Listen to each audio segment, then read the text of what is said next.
Good morning. Thank you for coming out on this rainy and logistically challenging day. We appreciate it. I'm Mike Green, Senior Vice President for Asia and the Japan Chair here at CSIS. And I'm also, even more importantly, an outside advisor for the project that Bates and Evelyn and our old colleague, Mr. Huang, started on how Southeast Asia is playing in or an object of great power politics in East Asia. And I'm going to turn to Bates in a second to tell you more about the project, and then his colleagues to help summarize the findings thus far. But as a reader of the papers, I was very impressed. And it's especially useful for us in Washington to get detailed analysis of, in this case, the three countries, Myanmar, Indonesia, and Vietnam, from experts who know those countries on the inside extremely well, but can put it in the context of the larger geopolitical dynamics. And for us in Washington, extremely helpful, because we are guilty sometimes of believing our own rhetoric or sometimes not believing our own rhetoric, and getting a view from down under, I think you'll find very, very interesting. The project is going to have a big impact. We've invited two colleagues to join to offer comments on the findings thus far of the U.S. Study Center's project. And let me introduce our panel. Bates Gill is a former CSIS Freeman Chair and China Studies veteran. He was with us in our old building until he couldn't stand it anymore. And then he moved to Sweden to run SIPRI, and then down to Sydney to run the U.S. Studies Center, where he is now a visiting professor and leading a number of research activities like this one. Evelyn Goh is one of, if not the leading thinker in the Academy on the international politics of East Asia, and particularly the sources of order and disorder. I've tried to read everything she's written. She's UK educated, taught in the UK, brought some British weather with her today, and she's now the Shedden Professor of Strategic Policy Studies at the Australian National University. Evelyn's from Singapore, but brings a global geopolitical view of the region in Southeast Asia that's really helpful. Chin-Hao Huang was with Bates at CSIS in the old days, is now a postdoctoral research associate at the University of Southern California and co-lead on this project. Then I'll ask, after our three colleagues from Australia, or two colleagues from Australia and a colleague from Southern California, present the findings of this examination of the geopolitics of East Asia as they play in these three Southeast Asian countries. I'll turn to two very well-known and well-informed commentators. Evan Medeiros, who just left the National Security Council as Senior Director, Special Assistant to the President, covering East Asia. 6+ years there. I did 5. And after 5, my wife and parents had to find me wandering the streets of D.C. and get me back on my feet again. It's a hard slog, but Evan's come out more energetic than ever. He's now running the Asia practice for the Eurasia Group.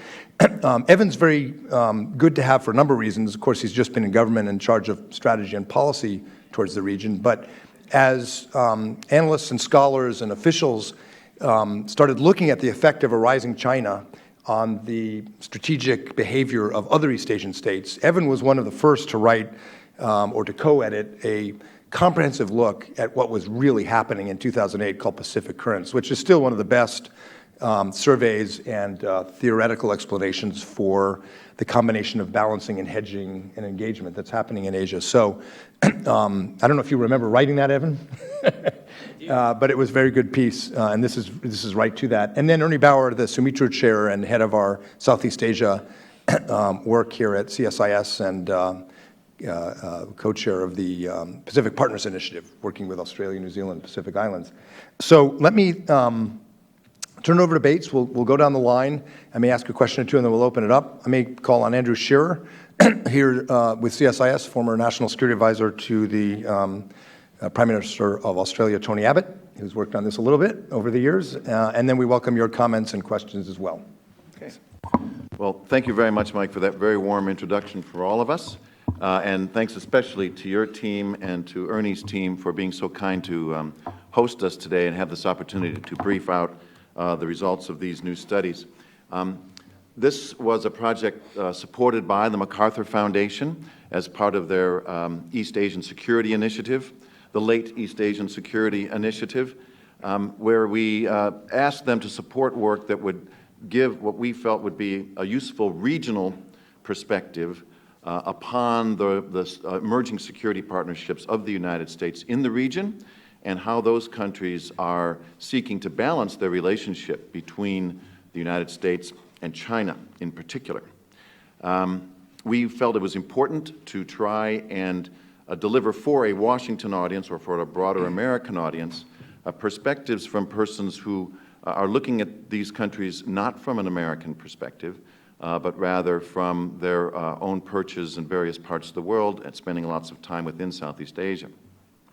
So the first tranche of this study, we're just kind of coming to the end of the first year of a two-year project, is the release of these three studies on Myanmar, Vietnam, and Indonesia, which we'll talk about very briefly here today and seek your input. Going forward over the next year, again engaging Mike and other outside experts, the three of us here that form the core team are being tasked by the Foundation to deliver a final report which will look more broadly beyond these case studies at the geopolitics to try to get a richer understanding of U.S., Chinese, and Southeast Asian interests in these power relationships and where it's all likely to go for the future. So we still have another year to try and wrap that up. And one of the real values we want to draw from today's discussions is to try and help us, inform us better as we go forward into that final stage.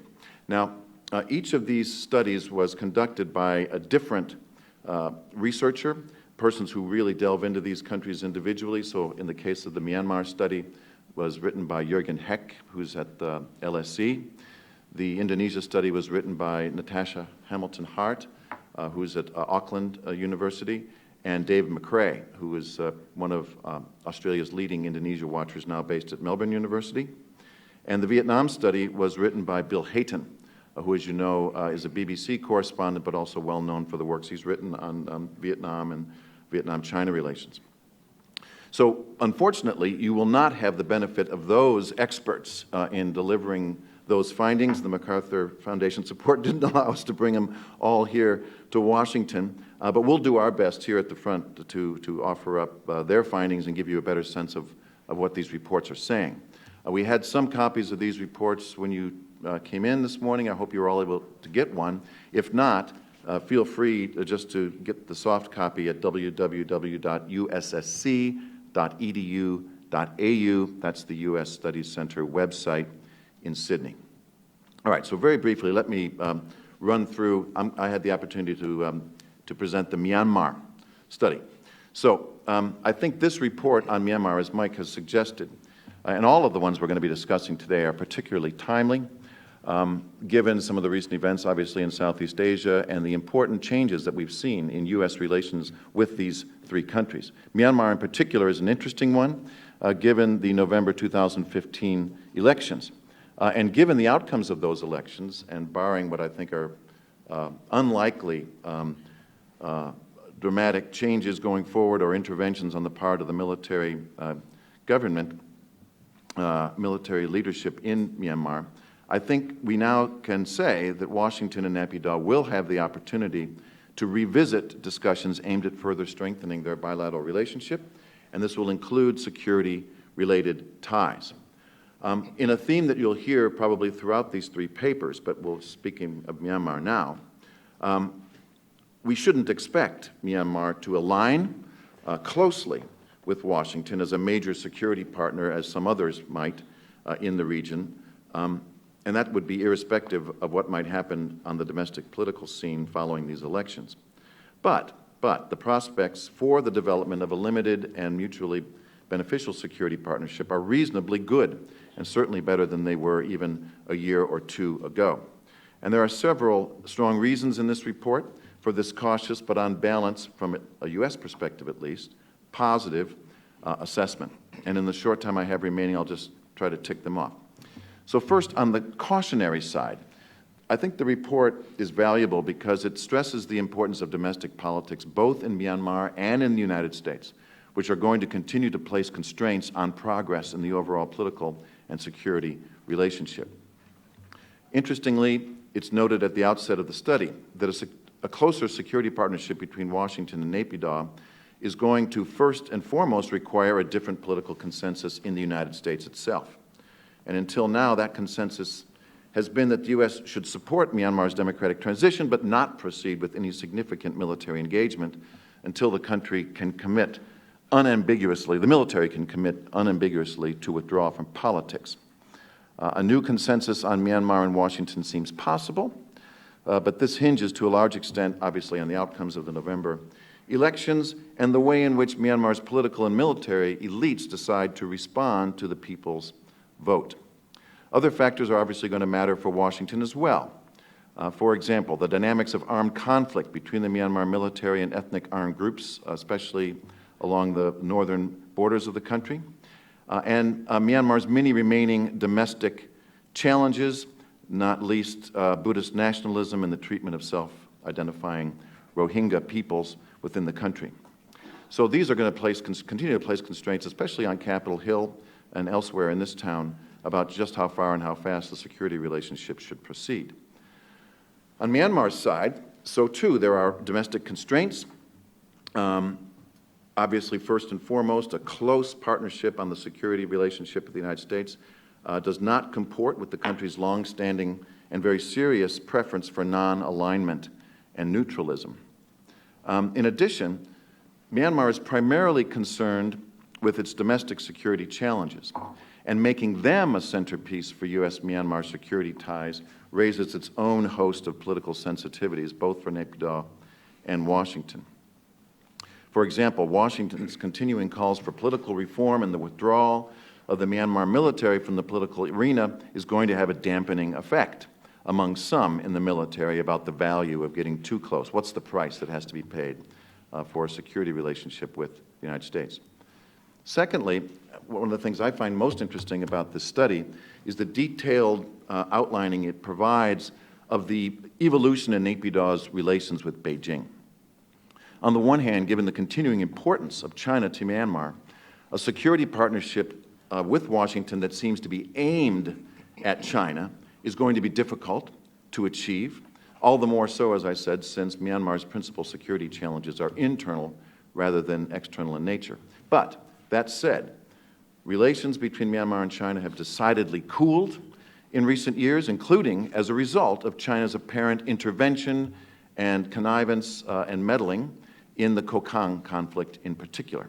And here the report goes into considerable detail, outlining the current Myanmar-China relationship, and states that current Myanmar-China relations, given tensions in the border regions, negative perceptions of China's economic engagement, and other issues, these relations have deteriorated, in Jurgen's view, to the lowest point since the 1980s, when China still supported the Communist Party of Burma. So overall, in his view, it's difficult to see how the relationship can return to its previous state or forge, indeed, a true comprehensive strategic partnership, which is what the rhetorical diplomacy says exists between the two.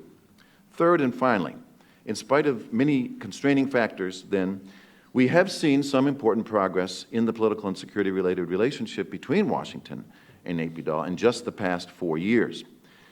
It seems likely that in the wake of the recent elections, further progress in those ties can be expected. Some of the recent developments over the past several years, the highlights, we could say, included the visit of the USS Bonhomme Richard to Myanmar in November 2012, and the participation of observers of Myanmar military officers in the Cobra Gold exercises in Thailand. The two sides have also worked together to try and resolve POW and MIA issues to locate remains of more than 700 Americans who fought in Burma during World War II and who are still unaccounted for. However, efforts by the Obama administration to try to introduce the expanded international military education training programs have been stymied by congressional and NGO opposition. Current engagement is limited under the National Defense Authorization Act to consultations, education, and training in relation to human rights, civil control of the military, disaster relief, and English language training. So nothing really at the pointy end, obviously, of security relations.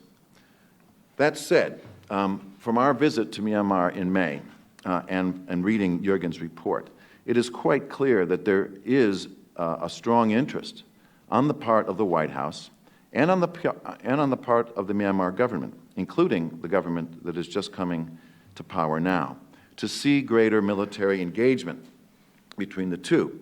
And in the end, the prospect for a development of a limited but mutually beneficial security partnership with the United States is reasonably good.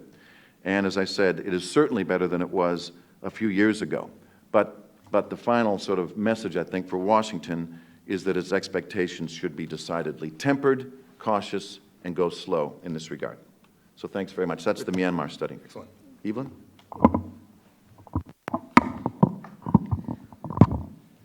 The Indonesia study, as Bates has said, is available outside and online as well. First of all, let me say a few words about why I think you should read this. You know, those of us who work on East Asia and Southeast Asia, you know, often struggle with, in Southeast Asia, of having 10 countries, most of which we're not dreadfully familiar with. And we often have to pick and choose and think about a few countries to concentrate on.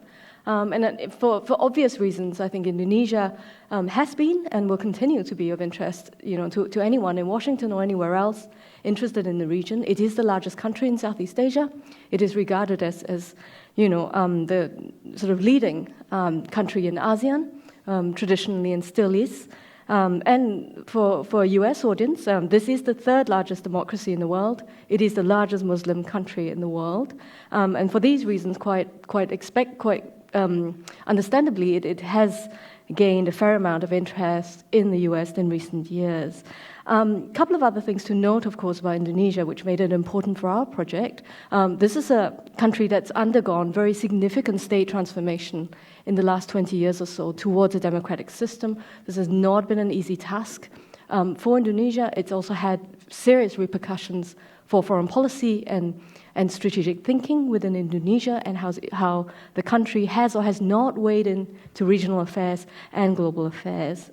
Very much still a story in the making, and therefore something worth keeping an eye out on. The report is a remarkably well-organized, you know, and rational, reasonably set out one, so I'll leave you to look at it in detail. In about the sort of 5 to 10 minutes I have, let me try and give you a flavor of it. You know, as Natasha Hamilton Hart and Dave McRae sort of set out quite nicely here, the first step, you know, to getting a sense of sort of the wood instead of the trees on this issue is to just understand quite quickly what Indonesian strategic culture is in the sense of, you know, approaching issues of regional and international order and this issue of how to deal with great powers. There's a few things that stand out here. Of course, there is that consistent strand in Indonesian foreign policy of, you know, what in Bahasa is called bebas aktif, this idea of a free and active foreign policy. Now, for the more cynical amongst us, this of course tends to translate into, you know, try and get away with doing as little as possible and to get as much leverage out of it as possible. To those of us who try and open it up and take it a bit more seriously, as Natasha and Dave highlight, what it reflects is a relatively benign strategic environment that Indonesian policymakers have tended to see for themselves. Indonesia, in and of itself, does not perceive, you know, any direct threats to its territory. It has no particularly, you know, threatening neighbors apart from the occasional Australian, you know, threat that Indonesia sees, and that's allowed this kind of sort of freedom maneuver to some extent in its strategic thinking and foreign policy.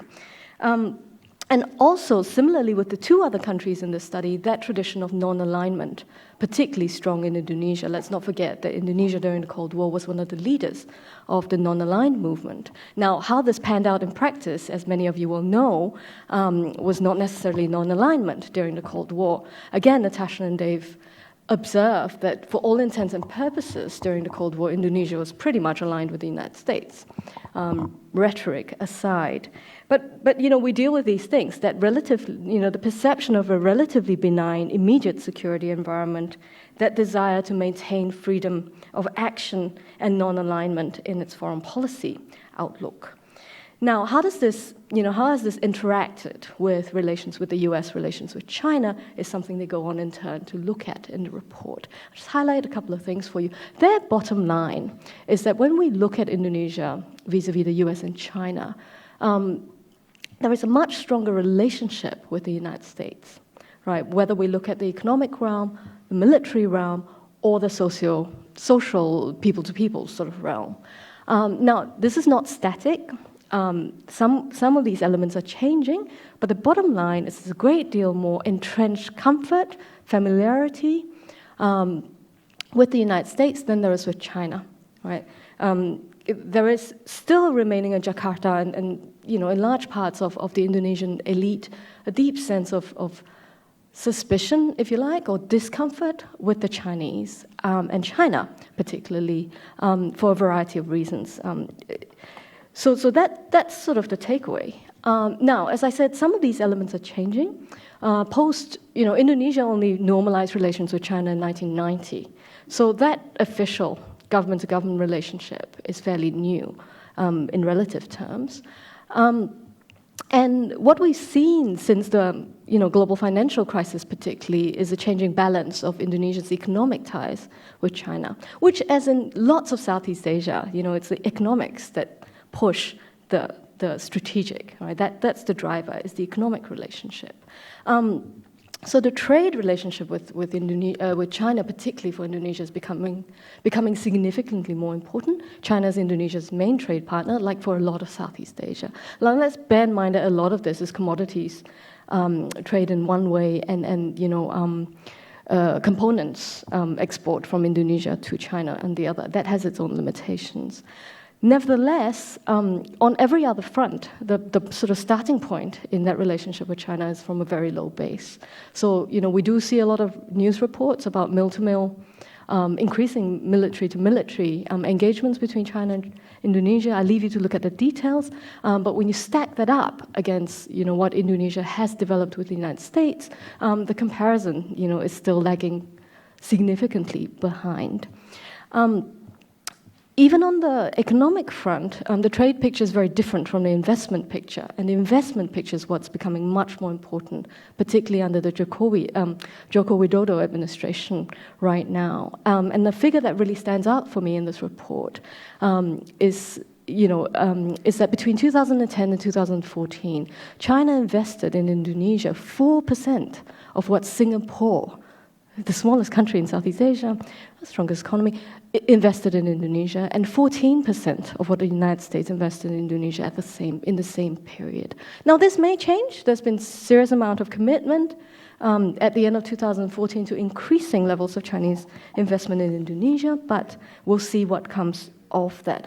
Now, they go on in this paper to look at how Indonesia seeks to balance the relationships with the US and with China.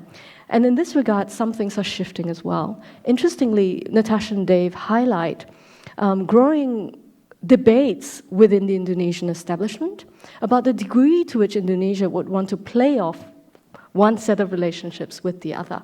And this is what tends to be meant by balancing in Indonesian thinking. How would we improve our relationship, say, with the United States, in order to exert leverage in our relationship with China to get them to give us more goodies, and vice versa? That's the idea of balancing. And they sort of interestingly highlight that, that's currently dependent upon the sort of balance of power domestically, if you like, between a part of the establishment that puts much more emphasis on what the US can do for Indonesia in terms of democratic development, the support that the US can offer in terms of democratic institutions building, military capacity building for Indonesia domestically, against another part of the establishment that puts less emphasis on the needs for democratic development than for other needs, such as Indonesia's projection within the region and so on and so forth. And that's the crux of where this might tilt domestically in the debate. So that's, and they end with a really interesting, useful section on what we might expect and what are some of the new trends we can already see under the new Jokowi administration, which after all has been in power for a relatively short time. And interestingly, they observe a rising tendency for playing into populist nationalism by this administration, and a rising tendency to engage in the rhetoric of Indonesia undertaking foreign policy activities for national interest, as opposed to the perception that the previous administration, the Yudhoyono administration, had pandered too much, right, particularly to the interests of its security partners outside of the region. We're really thinking United States here. So their argument is these two tendencies within this administration, along with Jokowi's ambitions for the global maritime fulcrum, the idea of raising Indonesia's profile as a maritime power in the region and beyond. These three dynamics may have a tendency to push Indonesia towards being more willing to develop more high-profile, more substantive relations with China. And this is something we'd want to look out for. At the end of the day, though, and I'll end with this, they also, as most country specialists will tell us, advocate a fair degree of caution in terms of what we do with these findings. It's a very subtle paper, but very clearly laid out. And they remind us towards the end that Indonesia's traditionally still had a concern about over-engagement by the United States in the region. Still that concern about, there is a great deal of support for the rebalance towards Asia, for example, but a great deal of concern that all of this seems to be military. So, there are some constraints about that. So it's the Goldilocks problem, right? Indonesia wants to see a great deal of American engagement with itself and in the region, but, not too hot and not too cold, right? So I'll stop there.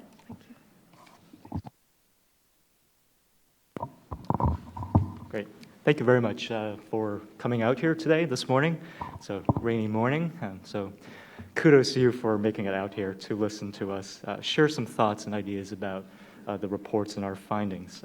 Thanks to Mike and CSIS. It's really wonderful to see many colleagues and old friends and familiar faces here at CSIS. I'm Chen Hao Huang. I'm Assistant Professor of Political Science at Yale NUS College in Singapore. It's the first a new residential liberal arts college in Asia. And having had the pleasure to look at the region from within, it's really been very rewarding to work with Bates and Evelyn in carrying out the first phase of this project with MacArthur Foundation. So I'll talk a little bit about the Vietnam study. This is carried out by Bill Hayton. The Vietnam study, I would echo the sentiments that Evelyn had mentioned. You should definitely pick a copy and read it. This is not the Cameron Bay cover, but it is just as close. It's a very, very well-written report that Bill has laid out for us. Essentially, I think the main key takeaway that I see and draw from the report is that a stable international environment is critical for Vietnam's continued growth, development, and to a large degree, political and economic domestic reform. Under that context, there are three things that I think are worth highlighting in this report. First, I'll just say briefly what's happening in Vietnam, the domestic political context. Second, what does it all mean for the United States? And then thirdly, I'll end with sort of looking ahead, setting some realistic expectations going forward about U.S.-Vietnam relations, Vietnam-China relations, and Vietnam's role in the region, in the Southeast Asia and Asia-Pacific region more broadly. So what's going on in Vietnam? I think the key point that Bill highlights and lays out very clearly for us is that the Vietnamese leadership at this point really is betting on continuing this approach of pragmatic engagement with both large external powers, the United States and China, and reducing any sense of over-dependency or over-reliance on any major external power. So this theme of foreign policy independence, and non-alignment is very much clearly articulated in the report as well as in our research study and fieldwork in Vietnam in May and June. This is especially critical empirically. We see that with the government officials' reiteration of the 3-no policy.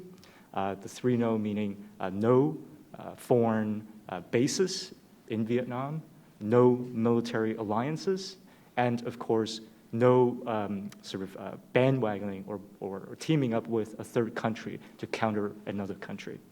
So those 3 no's are clearly emphasized throughout and periodically in our discussions and conversations with officials in Vietnam, and also flagged in the report very clearly. The other key empirical evidence of where we see this pragmatic engagement, walking a fine line between the U.S. and the Chinese, is the very fact that there is no clear fixed pro-U.S. or pro-China camp that we could identify in Vietnam.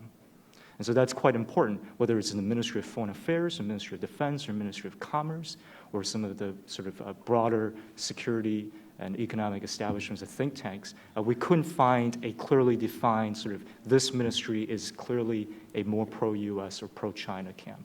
This may change since June in our visit and since the report's release, but I think that theme will be carried out throughout, especially after January, when we see a potential switch in some of the key stakeholders and players in Vietnam with the Party Congress coming up. The second point, what does this mean for the United States? I think very clearly highlighted in this report is that there is a need to shift our attention here in the United States beyond the security realm, traditional mill-to-mill kind of thinking for the United States in our continued engagement with Vietnam. This means the TPP is of very strong significance and importance to the Vietnamese colleagues when we met there.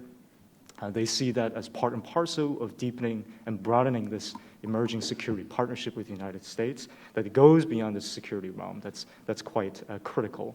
And also the emerging importance of people-to-people or party-to-party engagement between the United States and Vietnam. That is seen as something that could be accentuated going forward with the relations between Vietnam and the United States. And looking ahead then, what are some realistic expectations and what can we see in the coming years or even decades ahead between Vietnam and the United States and Vietnam and China? A couple of things is worth flagging here. We have to realize and understand that Vietnam lives in very close proximity to a giant in the neighbor. Right? Think how Canada feels living next to the United States. Right? It's the flip side of it. And that close geographic proximity means that there are certain things that Vietnam has to contend with, just the sheer reality of living next to an economic giant, a military powerhouse in the region. Right? So I think this expectation that Vietnam would suddenly all of a sudden veer its foreign policy discourse toward a more pro-U.S. trajectory needs to be tempered with the fact that Vietnamese themselves have to maintain close, friendly, and cordial relations with China. And where do we see this happening in actuality? The report highlights that since the May 2014 oil rig crisis between Vietnam and China, for example, this is a good example, right? 2014. Within the last year, about 10 months or so, there have been 15 very senior military-to-military and the party-to-party exchanges between Vietnam and China. Right? So that shows you the extent that how deeply embedded the Vietnamese regime and the Chinese Communist Party and the military establishments are so closely linked. And in spite of the political spat, we do see a very deeply entwined political and military proximity between Vietnam and China. The second thing that we should flag and highlight is the fact that TPP, as and when it goes forward, we need to temper our realistic expectations of what can be done on a Vietnamese front. There are going to be a lot of difficult issues with regards to human rights, to labor unions in Vietnam, and we should be prepared and expected to see that Vietnam is going to move quite slowly in those regards in terms of IPR, in terms of human rights, and how they're going to allow for a greater degree of of unionization between the labor and the worker within the Vietnamese domestic economic front. That's going to be a struggle and a hurdle, and I think something that here in Washington we should pay closer attention and give greater support in any way we can to support the development of these sort of domestic political economic reform within Vietnam. With regards to the military component, I think the expectation that the U.S. military will be welcomed with open arms in Cam Ranh Bay will need to be tempered as well. I think it's very clear from the Vietnamese side, with the emphasis of the 3 no's, that there will be no sort of exception to the rule for allowing greater access of any single external major foreign military to have increased access of more than 2 port visits per year. So I think that's something that, again, we should bear in mind going forward about some of the potential challenges and hurdles in the continued development of U.S.-Vietnam relations. So let me stop there and turn this to Evan now for some comments. Thank you. Great. Thanks, Chin. That was fantastic. Bates, Mike, thanks for inviting me today. It's great to be here, and it's a pleasure to be here to be able to talk about 3 fantastic studies. I had the opportunity to read them this weekend, and they really are an event. They're exceptionally well done. The fact that Bates and his colleague chose Vietnam, Myanmar, and Indonesia is great because you get a wide diversity of democracies and non-democracies, market economies, non-market economies, countries of somewhat differing size, countries that all have different relationships, histories of different relationships with the U.S. and China. So sort of taken as a package, these 3 countries, I think, provide a very interesting diversity of case studies that reveal collectively some very important dynamics related to security and economic trends in the region. And beyond that, each study in and of itself, I think, is particularly well done. The fact that there is a uniform structure across all 3, meaning first section on sort of the strategic framework, strategic orientation of the country, and then a look at the country's relationship with China, the country's relationship with the United States. That's actually incredibly useful to do because it provides the ability for analysts to look across the 3 different countries in each of the different areas to do a degree of comparison. So I applaud the Bates and everybody here today for not only choosing these 3 countries, but also the way the research project was designed. I sort of feel like there's a book in here someplace, but perhaps that will take more time and more money. So with that, let me make a few comments from, quote, the perspective from Washington. And a few ideas come to mind. First, broadly speaking, the conclusions of these 3 studies are very consistent with my view as a former policymaker of what's been going on in Southeast Asia.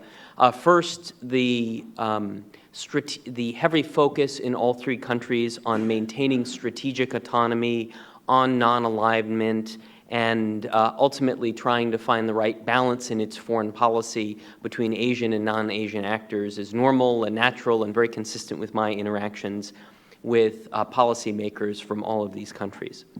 Number 2, all 3 studies highlight the important and I think fairly well-known finding that no ASEAN countries want to choose between the United States and China, but at the same time, none of them want either the United States or China to dominate the region. So for them, in this sort of grand search for strategic alignment, while also understanding the growing importance of the United States and China, this is going to be a careful balancing act. And all of these 3 countries, they have concerns and questions about the United States. Obviously, they vary depending on which country you're talking to. I thought Evelyn did a very nice job explaining how the history of the U.S.-Indonesia relationship, I think, creates a much more conducive environment for growing that relationship over time because the depth of suspicion doesn't exist there as it does in some of the other countries that were looked at. All 3 of these countries clearly are sort of hedging China. In other words, they're pursuing both cooperative and competitive strategies. But that's not, I think, a terribly new or a terribly interesting finding. It's something that Evelyn and I, Bates and Mike and Chin have been writing about, and Ernie have been writing about for years and years and years. What I think is more interesting, and this gets to the sort of enduring contribution of these three studies, is the fact that these studies talk about not that these countries are hedging, but how they are hedging, and in particular, the degrees to which they're hedging. You know, what's the mix of economic alignment, security alignment, diplomatic alignment, sort of people-to-people alignment that help us understand what these hedging strategies look like. I think that's of more lasting value to all of us, and frankly, it's just much more interesting empirically to understand the diversity of policies that countries in the region choose and the degree to which their strategic orientation, their histories, their economies affect which hedging strategies they pursue and the intensity with which they pursue it. So I think those are a variety of very significant contributions. If I had two sort of mild, slight, friendly criticisms to offer of the studies, I would say that first, it's important not to mistake strategic alignment with the U.S. and or China with security alignment with the United States. I felt like a few times in these studies that the authors were treating strategic alignment and security alignment as the same thing, especially in the case of Myanmar. Because during my time at the NSC, when I would talk with policymakers from these countries, strategic alignment was often much more than security alignment. And security alignment, take a country like Myanmar, was just simply, it's not a big priority in the U.S.-Myanmar relationship right now. It's much more on helping Myanmar first prepare for the election, which it did exceptionally, which I think Bates rightly pointed out opens up a new stage in the U.S. relationship with Myanmar. And now the challenge for the United States is to help the new NLD-led government with substantial governance challenges, how to bring about more rapid economic reforms, especially the difficult trade and investment liberalization that could cause some dislocation of state-owned enterprises, which could implicate the interests of military-led companies within Myanmar. So simply put, strategic alignment is not always security alignment. And secondly, I would say another sort of modest, slight, friendly, collegial criticism is that some of these studies sort of imply that the United States doesn't understand that these countries in the region need to find the right balance between wanting the U.S. at certain times on certain issues in certain ways and not in other ways. And I can tell you from my perspective, from my time at the NSC, the U.S. government completely understands that. And if you look at the evolution, the arc of Obama's engagement with countries in the region, it's reflected in so much of what we've done. The fact that the president has put so much political capital, domestic political capital behind TPP is, I think, a very strong indication of the fact that the U.S. felt for it to be successful in accomplishing this sort of grand strategic rebalancing to the Asia-Pacific, the U.S. needed to offer some big economic sort of opportunity, and TPP is the name of the game. The fact that the U.S. Invested so heavily in Asian regional institutions, both ASEAN-led institutions. I was very excited to hear, and I'm looking forward to talking with Ernie about the fact that President Obama in February of next year is going to host all the ASEAN leaders at Sunnylands. That's a great thing. I think that's a huge opportunity for all of us in the policy community to think about creative initiatives the president and the administration can pursue. And the fact that it's as sunny lands, given who else has visited there, is just sort of, let's call it interesting. But nonetheless, the U.S. understands that there's a balance. It's not as if countries in the region want this balance and the U.S. is constantly pushing and pushing with military and security. That's not my experience. Let me make three final points about sort of three key interesting variables to watch going forward. That will affect this sort of the mix and the degree of hedging strategies and the degree of, quote, strategic alignment with the United States. The first is the degree of internal domestic orientation and preoccupation of these three countries and their leaderships. The biggest constraint that I found in my experience in working with countries in the region was they oftentimes were not as focused on foreign policy issues as the United States was. Jokowi is a perfect example. I was in Beijing with President Obama when he met Jokowi for the first time.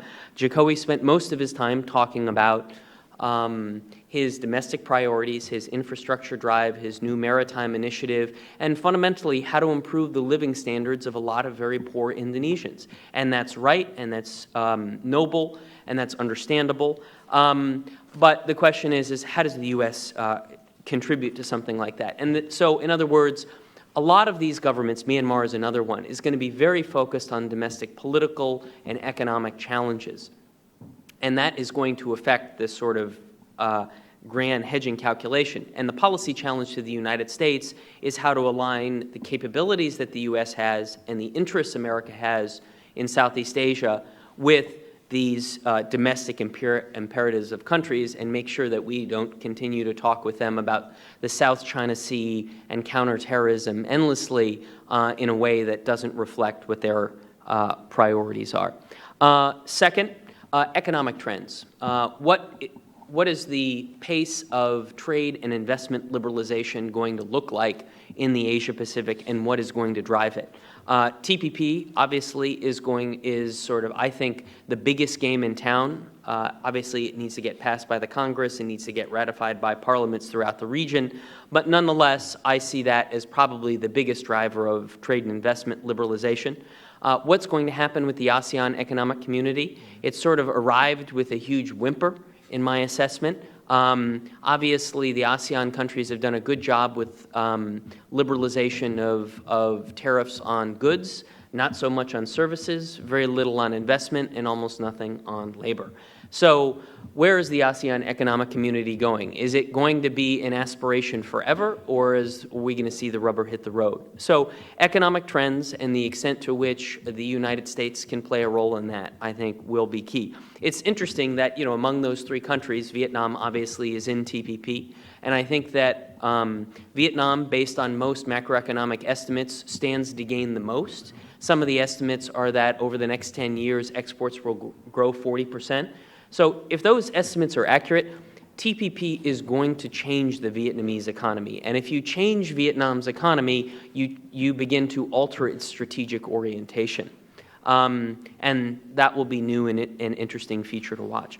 And the third factor that I'd point to is the degree of, quote, security diversification going on in the region. And I want to commend Bates and the panelists here and the authors for their focus not just on the bilateral relationship between the U.S. and these three countries, but also talking about how the strategic orientation toward China, toward the United States, is also leading countries in the region to look for cooperation from Japan, from India, from Australia, and from an American perspective, that's a good thing.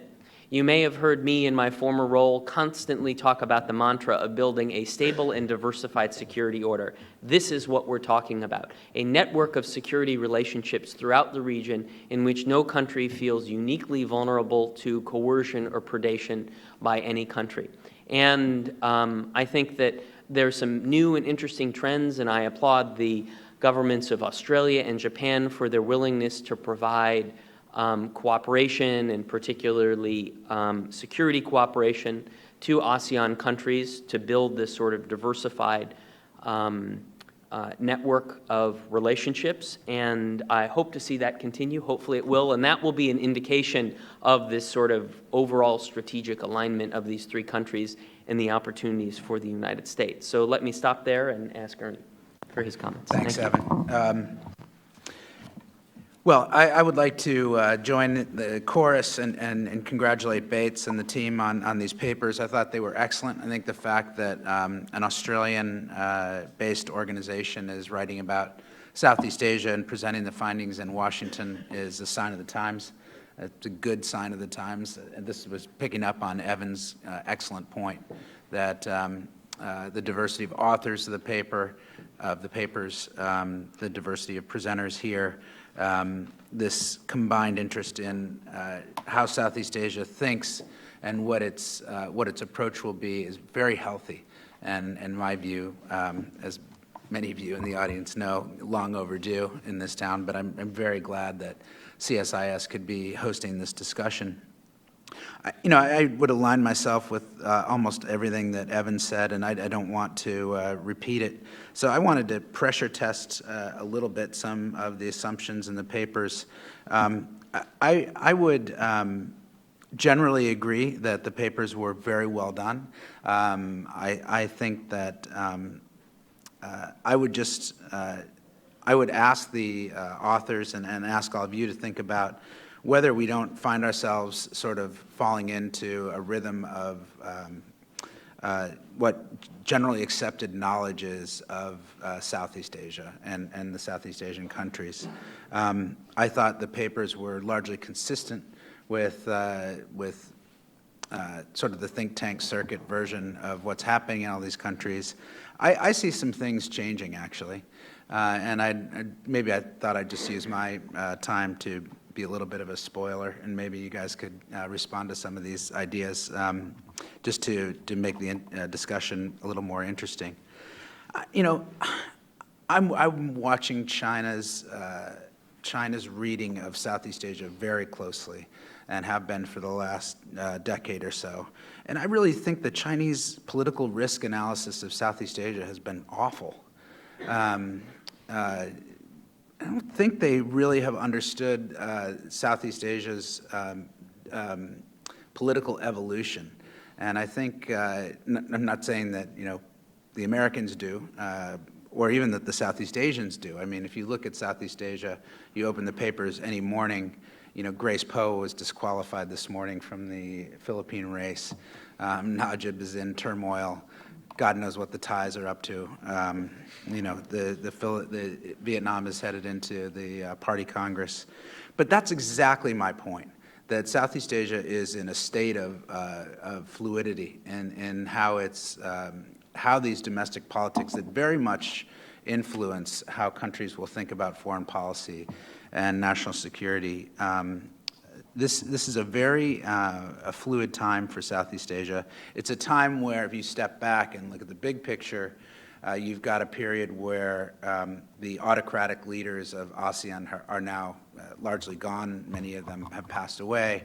Few of them are in real power anymore, and ASEAN's institutions are struggling to keep up with what I see as real pressure from a growing and empowered middle class that has a say, wants to have a say in governance, wants to have a say, and I think they'll want to have a say in things like foreign policy.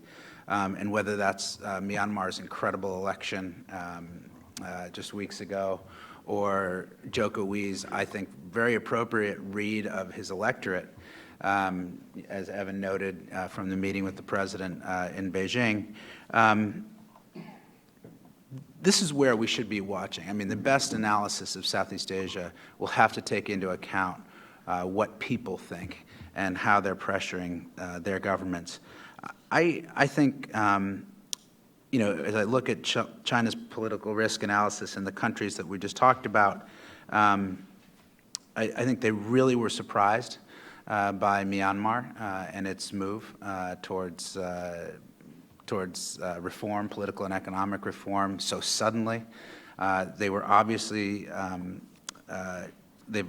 misread the Vietnamese, or are willing to, push the Vietnamese up against the wall, and believe that somehow the Vietnamese will then somehow conform to Chinese norms and socialist and communist interests. I don't see that at all. I think it's gone exactly the other way. I would argue, that very strenuously. And I think in Indonesia, the point was made, I think Evelyn made it, that Chinese investment in Indonesia is tiny compared to even Singapore's or certainly the United States. By the way, that's a trend around Southeast Asia. China, well, it seeks to sort of be the leader, the organizer of Asia's economic integration, and I believe eventually its security structure, has not invested equity in Southeast Asia. So if we look at investment trends, Chinese investment is increasing, but it's increasing off of an almost non-existent base around Asia. And that would include, by the way, Australia, New Zealand, and other countries, as Kim Beasley will tell you if you have dinner with him or sit down with him for more than 5 minutes. A couple points here. I think, I was really impressed by the fact of the President of the United States going to the Southeast Asia summits last week after the Paris attacks. And I've got to tell you, folks, that, well, I don't know if you read it in the papers or not, but behind the scenes, Southeast Asia is looking to the United States for leadership on the counter-ISIS fight. I thought, it's not fair to ask the authors to have covered this. They couldn't have anticipated Paris or Bamako or Beirut, or they could have anticipated it, but they didn't know that it would happen. But there's a real, I think there's a real pull for U.S. leadership on this counterterrorism fight. It's something I think we should all be watching very closely. And I do believe that pull and China's aggression, its aggressive posture on the South China Sea, is forcing countries like the countries that have been reviewed here, particularly Indonesia, to do and say things that I've never heard before. So in the preparation for Jokowi's visit to the United States, I actually had the pleasure of being there when we introduced some of the Indonesian team to your successor, Dan Crittenbrink. And I almost dropped out of my chair because it was the first time it is the Indonesians who tabled security as their #1 issue, and the Americans tabled economics. And I said, what the hell's going on here? This is not what I usually see from a U.S.-Indonesia discussion. And in the event of the visit, the two countries did agree to to elevate the relationship to a strategic level. I think there's more in it than people think on that front. I think it's been poo-pooed as sort of just a vapid deliverable of the trip. It's not. I think there's something real there. And then President Obama elevated the U.S.-ASEAN relationship to a strategic relationship when he had his ASEAN summit, U.S.-ASEAN summit in KL, and invited the leaders to the United States, as Evan pointed out. So I see a lot more in it there. One other point, and I'll wrap up here, I think, or two other points. One, I thought the authors didn't discuss enough and should what the security interests of these countries are in terms of regional architecture. ASEAN, Indonesia in particular, I think will have to cope with maturing its role. It has to, and the region is, I think, thinking hard about regional architecture for security, and that really comes under the East Asia Summit and the ASEAN Defense Ministers meeting, the 8MM Plus. If any discussion of these countries thinking about their security futures, I think really should have dealt very deeply with architecture. And then finally, I would just repeat my old grind, which Evan covered, adequately, and so I won't go too deeply. But for U.S. policymakers, in Asia, economics is the foundation of security, and that's just the truth. And unless we get that right and develop a comprehensive economic policy that's well articulated, and by comprehensive I mean one that articulates what we're going to do, not just with the TPP countries, but with China, India, and all of the ASEAN countries, at least, we'll have an incomplete geopolitical and security strategy in the region. Thank you. Terrific, thank you. The papers are really excellent, as you've heard. The presentations were concise and right to the point, and the comments were really helpful, I think. My recommendation would be that you let the paper stand, because these are authors who know the internal politics and the zeitgeist or worldview of these three countries, and what they're seeing is American security policy refracted through the windows of those countries. So a lot of the issues that Evan and Ernie raised, which I, having read the papers, agree with, maybe issues you guys want to address in a chapeau piece, which actually, if the project subtitle is Prospects for a Limited or Prospects for a Security Partnership with the U.S., you probably need to take U.S. security policy engagement strategy on its own merits and then sort of reflect on what these papers said to address the really important points that Ernie and that Evan made. I want to ask one or two quick questions of you and then open it up. Evelyn said something which one hears often, which we have to reflect on, which is that the pivot is too military. And in terms of the optics, I think there's a view along those lines that's pretty strong in Southeast Asia. But it occurs to me you almost never hear that from senior officers in the TNI or the Thai Army or the Myanmar military. You almost always hear it from diplomats or academics, which leads me to this question for you, Evelyn, since you raised it and others can weigh in. Why can't we have an engagement strategy where the militaries are increasingly cooperating and to mutual benefit, and then you have an economic track, and of course it all has to fit in a larger strategy, but is it too military? I remember when I was in Evan's job in the NSC, we used to get, President Bush would get these 8 or 12-page handwritten letters from Prime Minister Mahathir of Malaysia, and I'd have to read them, and I couldn't. We'd have to get FBI handwriting analysts because they were just these scribbled. They were really quite fascinating, very strategic, very critical, not surprisingly, of us.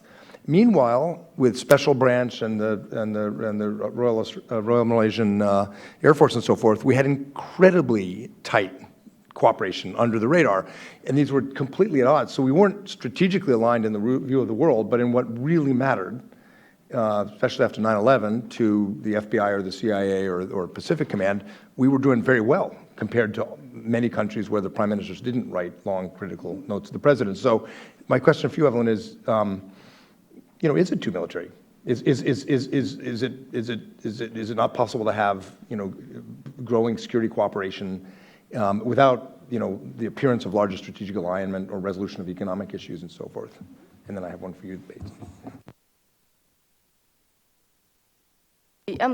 What I was reflecting was the view we heard and reflected in the report in Jakarta when doing our field work, and it's a view that many of you would also have heard. And in some ways, Mike, you're right.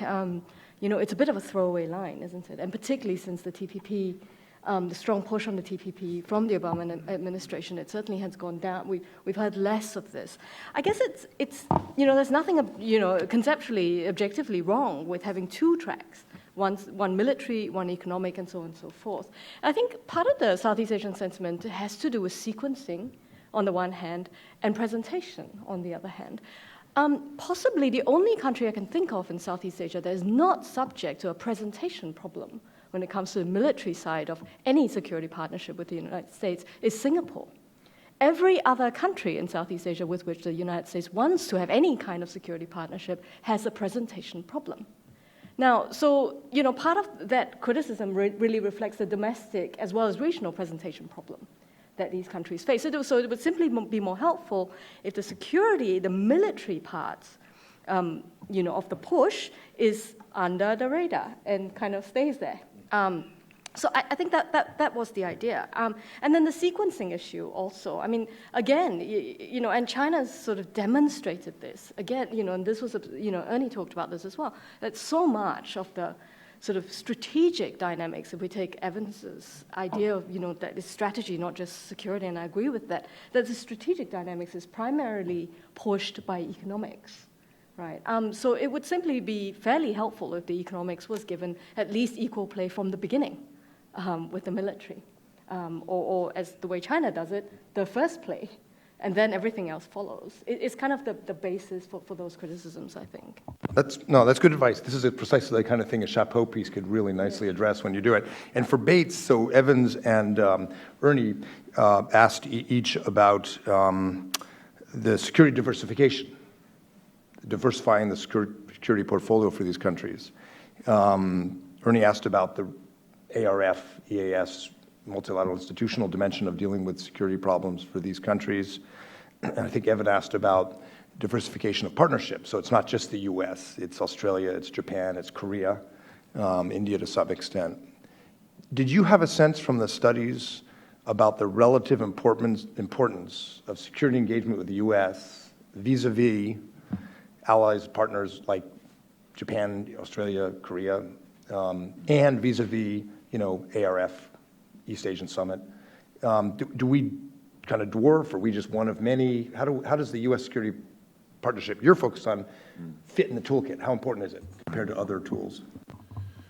Thanks, Mike. And thanks very much, Ernie and Evan, for those great comments. They're going to help us continue with this project and deliver that broader chapeau piece going forward. Just a couple comments on the notion of diversification of security relationships. I was struck, as being a relative newcomer, actually, to trying to follow some of these issues in the region, the degree to which some of the countries, and I guess I would point to Myanmar and in particular, who made it quite clear that their members, they wanted to take their membership in ASEAN very, very seriously. Not only because in the new era, Myanmar can feel more legitimated, through its engagement and acceptance with the organization, but that maybe place some faith in it, that it can help deliver the kind of common ground and common principles that can help them deal with their internal problems and help keep the external environment a little more safe. So I think there's an openness to this idea of diversifying the security partnerships. In the case of Vietnam, also, I thought it was interesting in the way that Bill Hayton interpreted this diversification idea. It was, at its sort of most strategic, the more security partnerships you can have, as long as they're real and they're delivering, at a minimum, political engagement, the better it is for the communist leadership in Vietnam, because again, it helps legitimate their authority, and it helps them to avoid some of the threats that could emanate from engaging with the West, i.e. Peaceful evolution. So there are internal drivers, I think, in addition to just security, which some of these countries value for having this diversification of relationships. So where does the U.S. stand in that? Well, I think here again is the dilemma that you raised with Evelyn, I think. These countries are looking for a pathway forward which pulls the United States into the region, delivers on that bilaterally security benefits, not just security benefits, but among other things, delivers security benefits to them, but does so in a way that doesn't upset China and doesn't put out deliver the perception that there's somehow a bandwagoning or a ganging up, et cetera, et cetera. And that gets done, I think, it can be done through this diversification strategy. Because no one's saying that the diversification strategy shouldn't necessarily include China, right? We just have to see whether it can. So it sounds to me that the value of the strategy is, as Evan suggested it, is that it fits very squarely, I think, with the countries themselves that do not want to be seen necessarily as aligning strictly with one country or another. So I think you've hit on something that may be worth reflecting more on when you do your chapeau piece, which is there are two dimensions of security partnerships, putting it a little simply. One is engagement, which is about alignment, and the other is capabilities. And who can deliver capabilities to these countries? The U.S. can, Australia can, Japan and Korea can provide patrol boats to Vietnam, T-50 fighters to the Philippines. So it sort of sets the U.S. and some of our key allies apart in terms of what militaries want, which is capability, which is another dimension. A lot of the papers focus on alignment and engagement, and that's true in Washington. People tend to focus on IMET And that's the most politically sensitive, but in some ways not the most consequential nature of military engagement. Let me quickly, before I open it up, ask Andrew Scheer, who worked these issues for Prime Minister Abbott and before that Prime Minister Howard, how it looks in terms of Australia's own comparable experiences, and maybe looking to the right as you watch American diplomacy and military engagement with some of these countries. Do we have a mic? Thanks. Thank you. Thanks, Mike. It's great to have Bates and the team here, and two great sets of comments.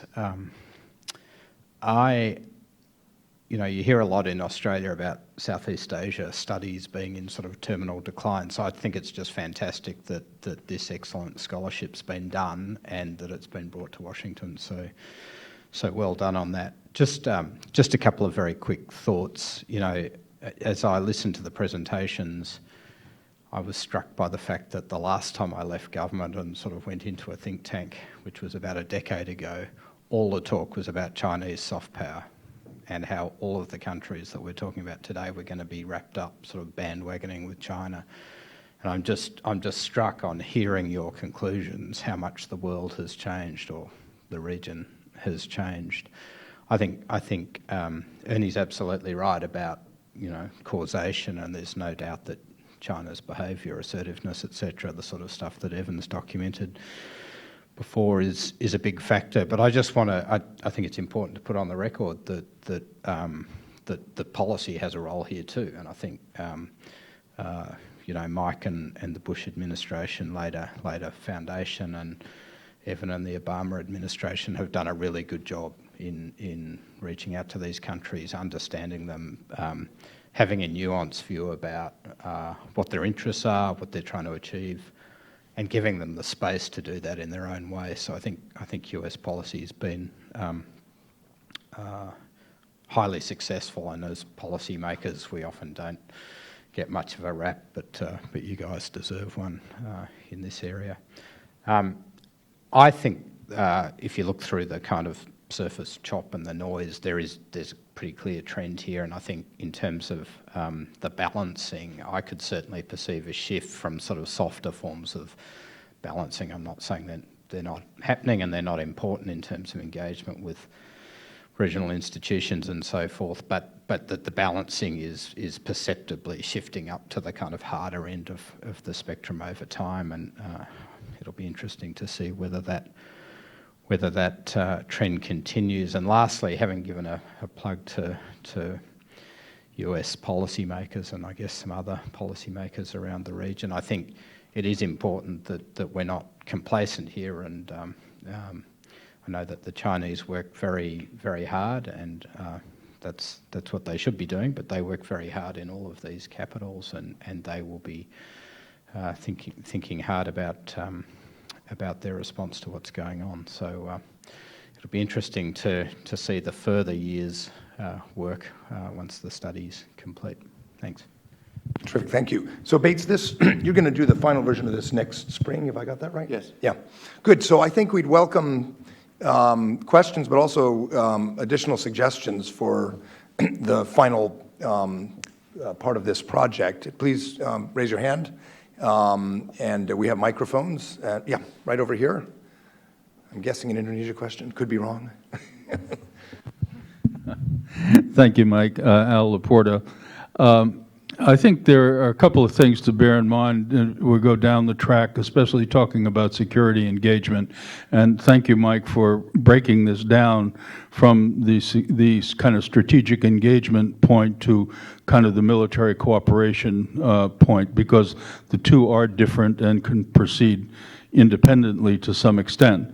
On the other hand, in the overall sense, there's a phrase that pops up in Gilbert and Sullivan, and that's to guard against ill-advised asperity in terms of defense departments and ministries of defense and the armed forces staffs kind of want to see things proceed more quickly than they should. And I think that seeming to kind of place demands or desires upon the still evolving situation regarding Myanmar, Burma's military, is going to be a very delicate situation, and as Evan pointed out, it's going to require a lot of time. So I think even with Indonesia, there's a lot of legacy baggage there. I don't think, from what I read of the study, that was kind of uplifted enough in terms of Sukarno's legacy and what that means in terms of the very ingrained beliefs of the Indonesians. And I think that in the case of Vietnam, the point is going to be, where's the Politburo going to be kind of in a year from now or 6 months from now? Anybody want to respond? Good. Okay, thank you. Yes, in the back. I'm sorry, could you identify yourselves? I just certainly so our will. colleagues know the context. After I cough. Priscilla Huff, feature story news for Channel News Asia. You've kind of danced around this, but I was wondering where the South China Sea fits in the picture. I asked this especially ahead of the visit of Singapore's defense minister next week, but it also sounds like you're kind of implying that the U.S. needs to listen more to the folks in the region about what their top priorities are. Well, obviously, the country that we looked at that would be most concerned about the evolution of things in South China Sea would be Vietnam. I will acknowledge that probably the persons we engaged with most closely during our field visit were individuals who are probably a lot keen on and supportive of a closer security relationship with the United States. And so, you know, we heard the very, very positive expressions of support that the United States and Vietnam need to do more in this space. And I think that was driven in large measure because of developments in the South China Sea. All that said, though, Bill Hayton's paper is pretty clear on this, that while that surely is an increasing problem and concern that the Vietnamese leadership needs to deal with, they want to do it very, very cautiously, and as noted in the remarks from Chin, will do so even as they continue to deeply engage with the Chinese military and in the party-to-party relationship, which remains a very, very serious aspect of China-Vietnam relations. Maybe if you wanted to say something with regard to the South China Sea, what we heard and what the paper was explaining in regards to Indonesia, I don't know if that's something like that. Well, to answer your question directly, at the top of the list is not the South China Sea in military terms. At the top of the concerns list is the South China Sea and what China may or may not do, what kinds of instruments China will use in pursuing its claims in the South China Sea going forward. But what they're not looking for is for the South China Sea to be turned into a cauldron of great power conflict. So, you know, that I think Vietnam, as Bates rightly points out, of the three cases is the one that's at the forefront of this. Indonesia has its own concerns. Natuna Islands, which belong to Indonesia, are in the zone that potentially would overlap if we took a liberal reading of the 9 dashed lines that the Chinese place on their claim, well, supposedly place on their claims in the South China Sea. But Indonesia being sort of, you know, further away from this and not to date having had a direct confrontation with the Chinese, obviously does not play up this issue and is in fact very active, has been very active over the last 3 years or so in trying to mediate within ASEAN towards a much more political approach to the issue rather than a militarized one. And I think that's the overall preference in the region. With the partial exception of elements of the Philippines establishment, there is no constituency in Southeast Asia for a militarized future for the South China Sea. But I'd have to add to that. I mean, I think privately, Southeast Asia wants the United States to send a message to the Chinese. I was in Southeast Asia for a couple of weeks before we did the freedom of navigation operations before the president's trip. And in, let's just say, all the capitals that I was in 3 or 4 capitals. I won't, you know, name names right now, but I will say, including Indonesia, everybody wanted to see the Americans follow through and do the freedom of navigation operations. They did not see that as militarizing. the South China Sea. They saw it as a shaping action to indicate to the Chinese that it was not acceptable for the Chinese to change the facts on the seas the way they have been with the islands. And China's really undercut its trust among the Southeast Asian policy and strategic leaders, if we're honest. They just don't believe what the Chinese say anymore about the South China Sea because empirical facts and actions undercut the rhetoric that the Chinese are using. And this is a very important issue. So I think we need to be more clear about this. I thought that Bill Hayton, who I think is a marvel of a writer, but I thought his paper on Vietnam was misjudged Vietnamese determination on these issues. Not badly, but it just, I think they're much more dug in and determined than I would have thought after reading his paper. One thing that's worth noting about the South China Sea conflict is that Vietnam has taken a slightly different approach than what the Philippines has done. I think Vietnam has been much more effective in utilizing ASEAN and rallying the 10 member states together to issue, arguably, I think, the first joint statement of condemnation against the Chinese. I think this was in the Myanmar host. There was a statement that came out of it. The Philippines wasn't able to do that and garner the 10-member unanimous support on that front. So I think the Vietnamese are a little bit more cautious, but I think Ernie's right. I think that the Vietnamese are very concerned. The Vietnamese are also a little bit different in the context of the agreement that both countries have with regards to the Gulf of Tonkin agreements. It's obviously different than the South China Sea conflict, but there is some precedent for some sort of rather mid to senior level engagement and cooperation, dialogue and discussion between the Vietnamese and the Chinese. So I think just as they are trying to reach out to ASEAN and have a joint regional consensus on the issue to pressure the Chinese, they're also going forward bilaterally with greater degree of confidence than the Philippines in engaging with the Chinese on a one-to-one level.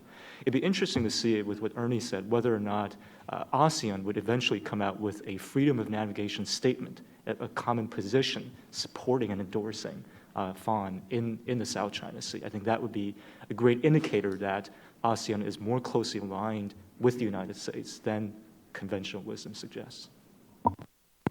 Evan?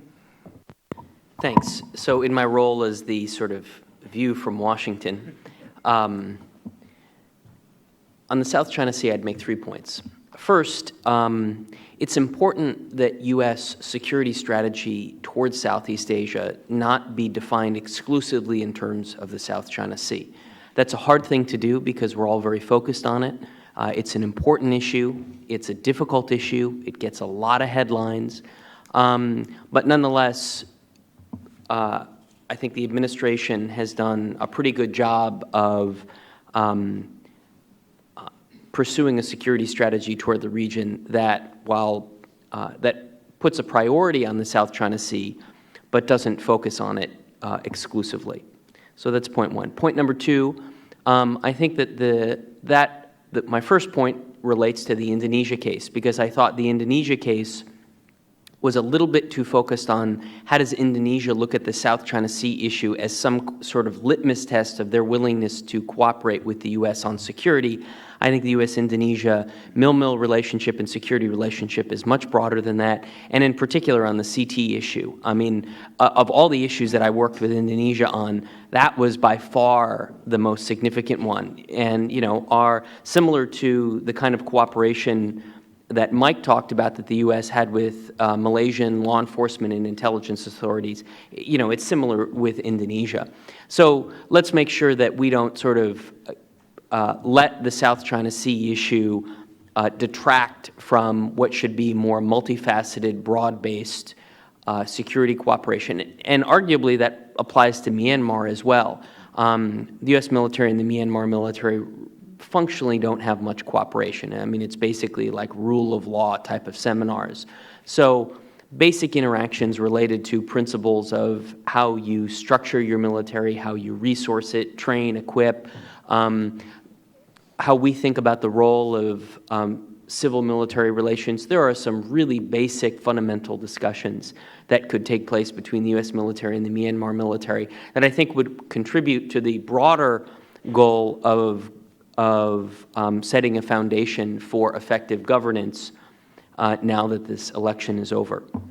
And then my third point on Vietnam is I just foot stomp what Ernie said. I think Bill Hayden is a great author. I loved his book on the South China Sea, but I thought he was too cautious on Vietnam. This framework of Vietnam's approach being sort of, what was it, like neutralization, and what was the other term?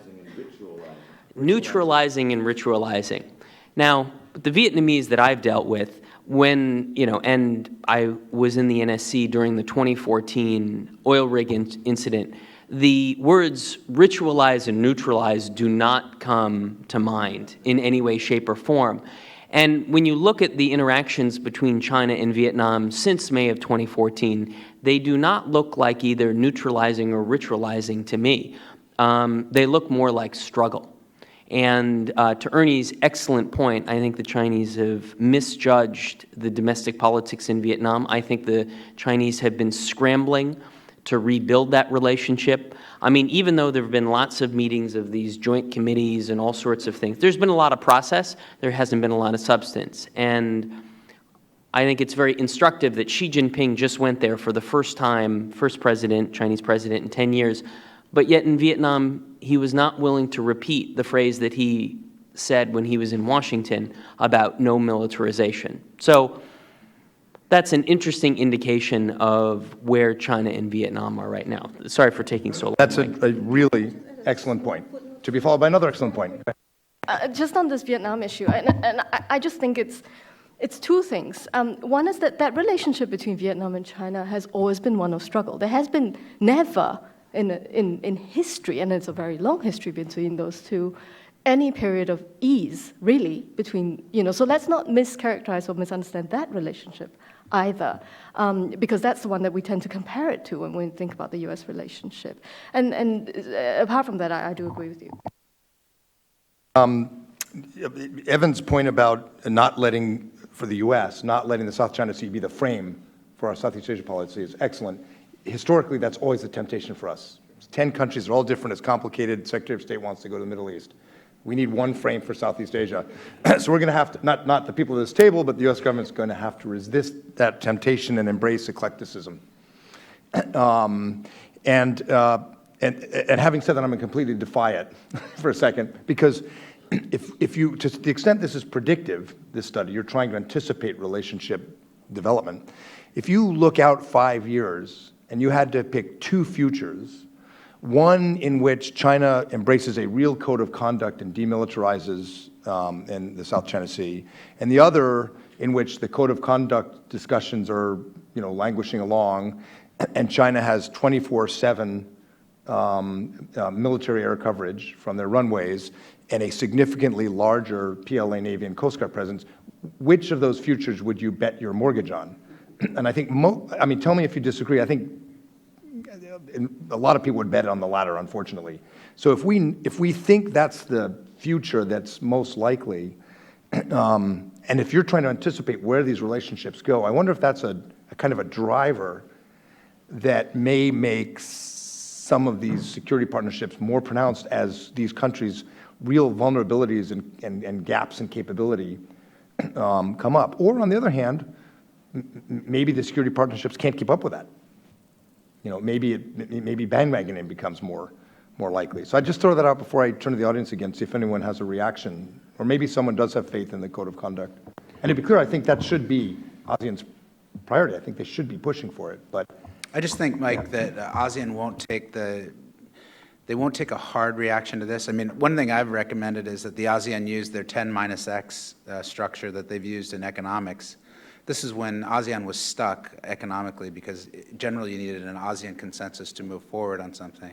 But there were countries whose existential, it was an existential decision to move ahead on trade and other issues. because trade was such a huge part of their GDP, or multiple times their GDP. They created the 10-X structure, where ASEAN countries that are willing to go forward will go forward and then provide leadership. Others can come when they're ready or decide to stay out. I think you could see a code of conduct in the South China Sea that would be a 10-X. I mean, in this case, the -X might include minus China. So ASEAN might decide to internationalize a code of conduct and say these ASEAN countries will sign a code of conduct in the South China Sea, and we'll invite we'll invite India, Australia, Japan, others. That wasn't one of the two very binary futures I posited, but I agree with it. Of course, that doesn't change necessarily or any of the other reality I described, with a much more visible and aggressive and high operational tempo for Chinese military and military forces. So if you're sort of thinking 5 years ahead, where do these security relationships go? It seems to me that's maybe one of the variables that's going to become more and more dominant, even as there are other ones like the ones Al mentioned, where leadership changes and so forth are very unpredictable. Okay, we'll open it.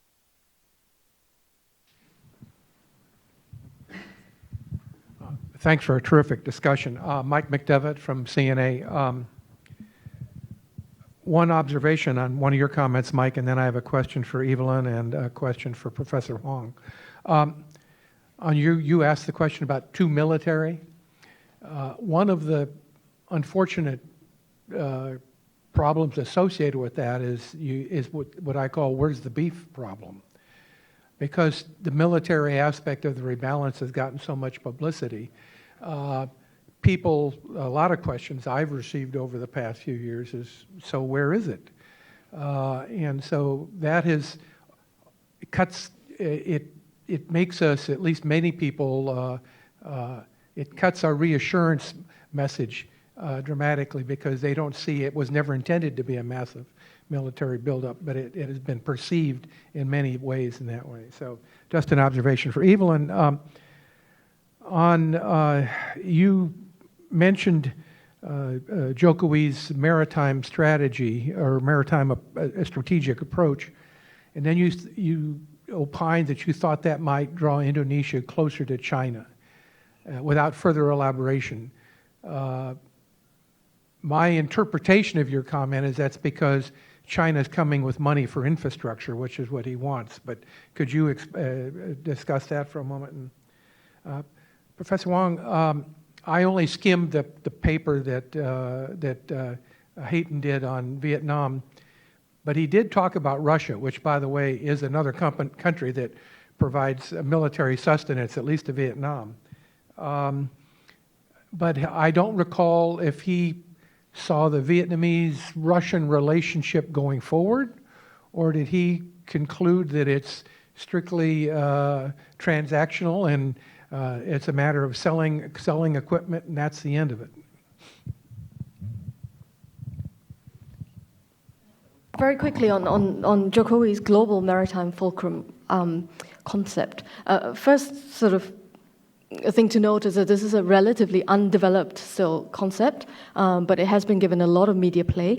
And fundamentally, yes, Mike, it is about, at the heart of it is a domestic agenda, as Evan has already talked about. It's about infrastructure building. It's about securing the maritime resources that Indonesia to date hasn't had the capacity to do. It's about, fisheries. It's about preventing illegal fishing. It's about building ports in the far-flung archipelago that would give Indonesia some form of real control, over sea lanes and archipelagic sea lanes, particularly, that crosses domain.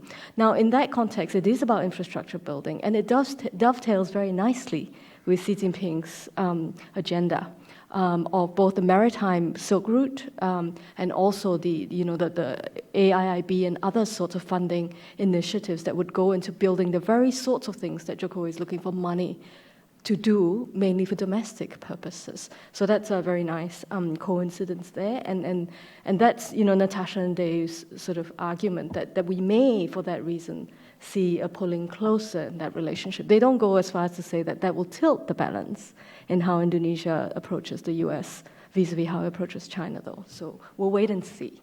So I'll come in on that, Mike, because I was just in Tokyo last week, and in my new role in Eurasia, a lot of Japanese clients are very concerned about Jokowi's recent decision to give the bullet train contract to Japan over to China over Japan. And it basically looks like, you know, a combination of political influence with people around Jokui combined with exceptionally favorable non-market type of financing.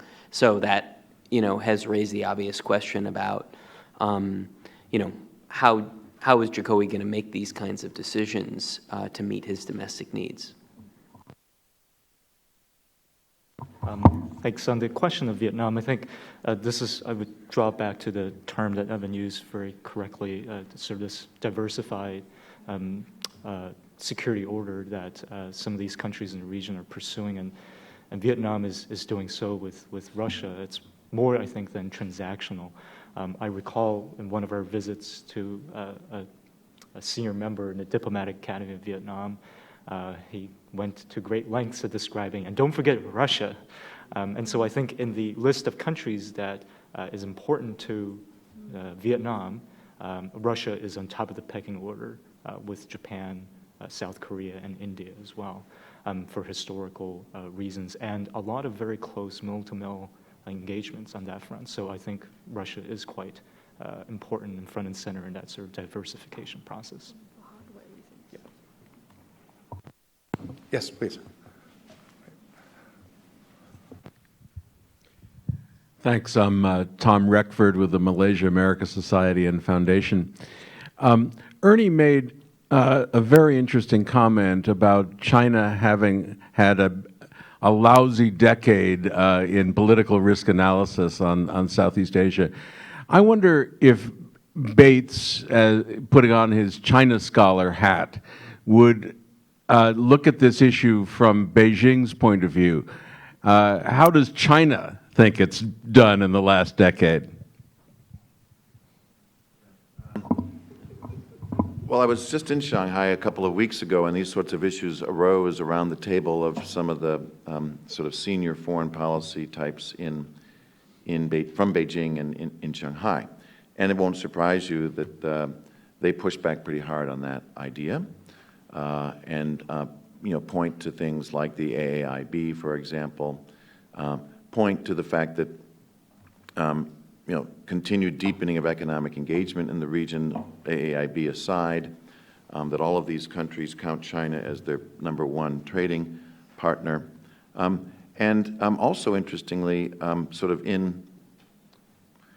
almost as a counterbalance, it seemed, wanted to also stress that relationships with important countries beyond Southeast Asia were also relatively stable and pointing, in the Chinese view, in the right direction, namely countries in Central Asia and elsewhere. And I think maybe that some of this was just swept up in the broader enthusiasm around One Belt, One Road that one hears in China these days. Now, you know, this is a semi-public forum, not this one, I'm talking about the one in China, and so clearly you might not get the sort of frankness and candidness that you might otherwise when you're sitting in a room of mixed, you know, of Chinese and foreigners. In one-on-one conversations with persons, you know, that you can develop a good relationship with, there is a greater degree of criticism of Xi Jinping and his foreign policies. In particular, that they are very big on ambition and rhetoric, but really haven't delivered all that well in terms of real progress and improvement of relations. And that, yes, in certain important cases, there has been a misplaying of important foreign policies with countries like Japan, with countries like even the Philippines or with Vietnam, that have made things more difficult for China to achieve what it would want. So, I mean, it's really hard to read sometimes, but I think certainly in public, obviously, there's a great deal of enthusiasm about what Xi Jinping is trying to do, but it's not widely shared in private, I would say. If I could. not in this project, but on a separate project, I've been looking at this issue of Chinese influence in Southeast Asia particularly. And one of the things we did in that project was to do the China part of the story and sort of say, and ask specifically of a range of Chinese, policy analysts, academics and such, how do you evaluate, right, what China's done right or wrong in developing parts of Southeast Asia, particularly over the last 10 years or so.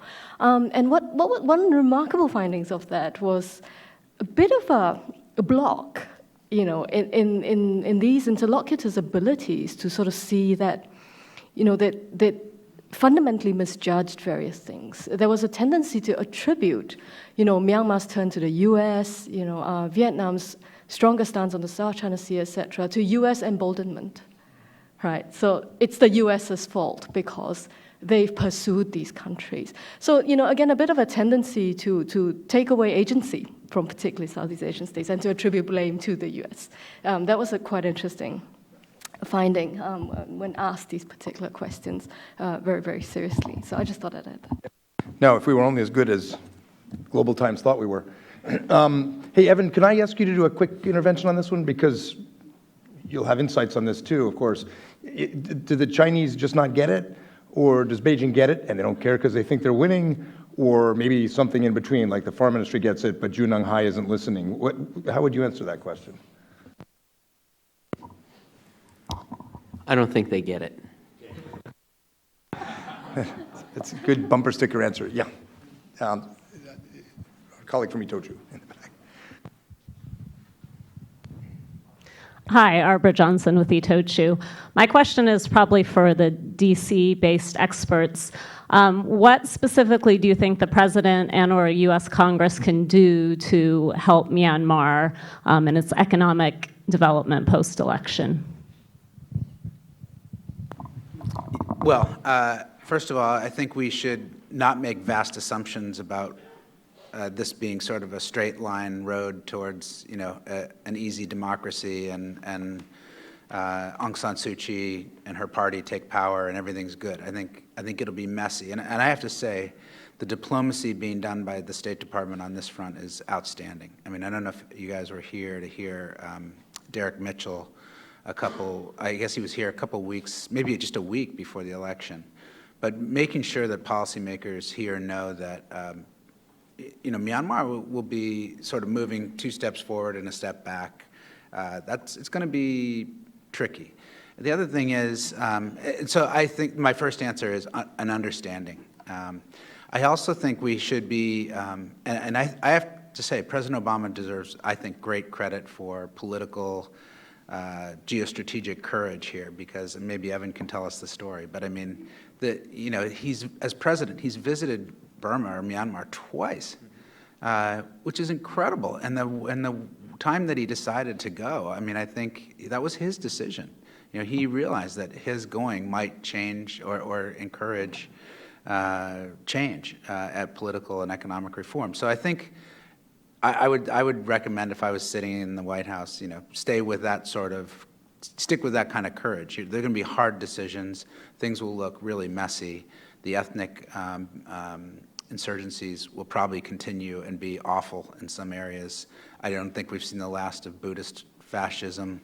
Everything is not going to be fine now that Aung San Suu Kyi won the election. So that would be the major thing for me, is be realistic. And just another point, for the business community, I think investors are looking closely at Myanmar, but I think everyone wants to wait and see how the water, how the mud, distills down at the bottom of the pool for the water. And I would say that one thing to think about in Myanmar is, like other Southeast Asian countries, local power bases and the private power bases will assert themselves over policy and regulation now.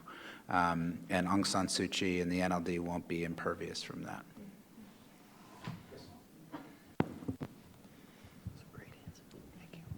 Hi, I'm Rita Chen from Central News Agency, Taiwan. My first question is about the security engagement in region. And the arms sale to Taiwan seems going to be announced soon in Washington. And then China has already showed the unsurprised, strongly opposed. And I thought that Mike and Evan must got a lot of experience dealing with this. And how did you balance between the What Taiwan Want and Angry China while you are in the office? And do you think that is a good timing for U.S. policymaker to rebalance the trilateral relation between Taiwan, U.S., and China? Thank you.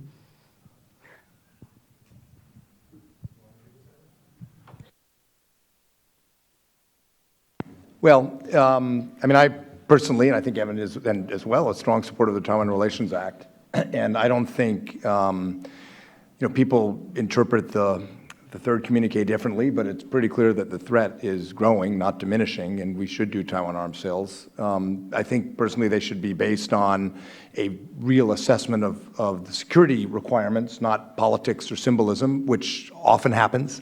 Systems get proposed or sold because they're big and shiny and not necessarily what is needed for the defense of Taiwan. I'll tell you what, I'm not exactly answering your question, but I'll tell you one more dirty little secret about these arms sales decisions, which Mike and others who've been in government can tell you. As a general rule, the debate is not among the Asia experts in the government. As a general rule, the debate is between the Asia experts, at least in my experience, and secretaries of state who have other priorities and don't want to take this on with Beijing because they're working climate change or terrorism or whatever it is. So that's often missed when people look at these decisions and they think there's this great debate. I think most Asia experts working in government understand that we have a commitment. We have to be doing it in the right way. But I don't know what's going to happen, and we've run out of time before Evan can tell us.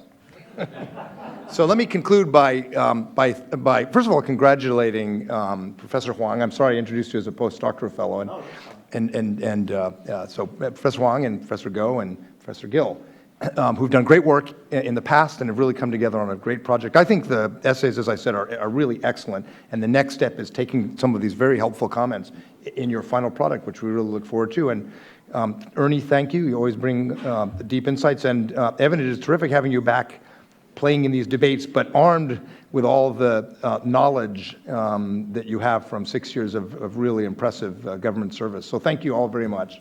Thank you, Mike. Yeah.